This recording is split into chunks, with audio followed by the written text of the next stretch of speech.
أثناء المشي في الشارع تشوف مضربة بين شخصين، فجأة يتم توجيه اللكمة الأولى.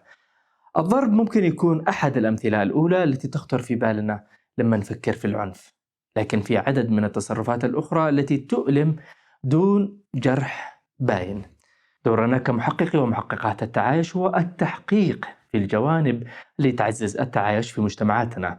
هذا ما بيكون أمر سهل، مش كذا؟ دوري هنا هو أني أكون مرشد في رحلة اكتشاف التعايش. اسمي عبد السلام الشريحي، وبقدم لكم الأدوات اللازمة عشان نصقل مع بعض مواهبنا ومهاراتنا في تحقيق التعايش. ونبدأ في هذه الحلقة بالعنف، لأننا بنميل للظن أنه غياب العنف يعني السلام والتعايش.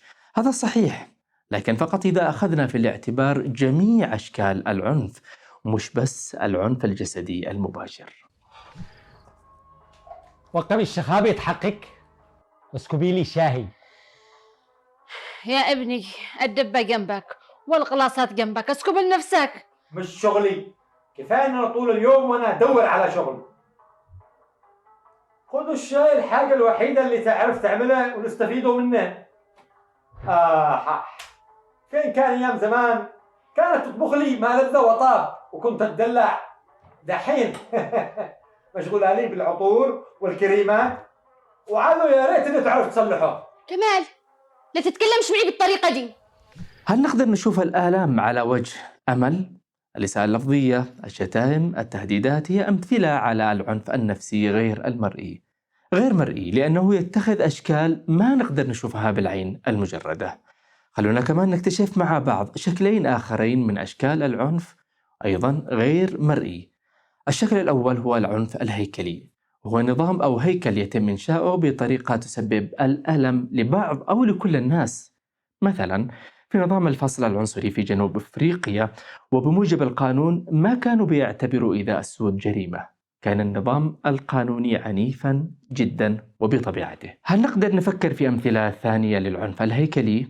شكل ثاني من أشكال العنف غير المرئي هو العنف الثقافي. هذا ما يعني أبدا أن الثقافات عنيفة، لكن يعني أن هناك عادات، تقاليد اجتماعية تخلي وجود أشكال أخرى من العنف حاجة مقبولة عند الناس.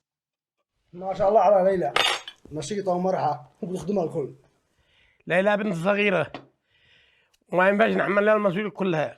كل النسوان في عمرها متحملات مسؤولية، ولا أقع بنجي وبعدها كلها كم يوم وتتزوج. ليلى ما زالت صغيرة ويحلها الله بعد 4 سنوات.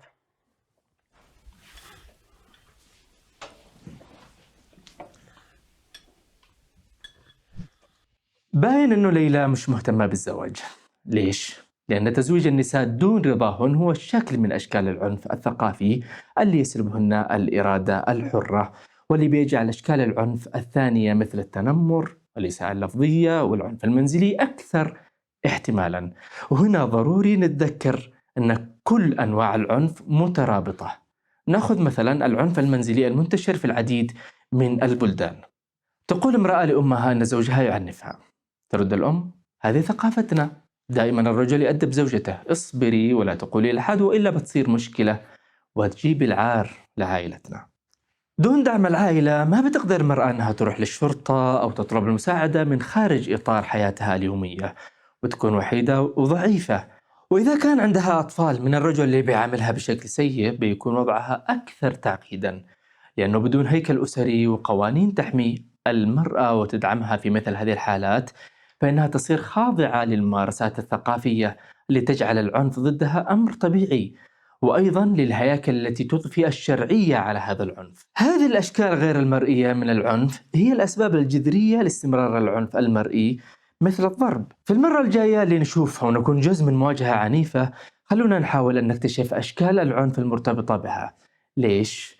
لأنه لما نفهم خبايا الأشياء نكون مستعدين أكثر للتعامل معها في المستقبل. يلا، ألف سلام للجميع. نذكر دائما المراقبة، التفكير، التحليل. هكذا نكون محققي ومحققات التعايش.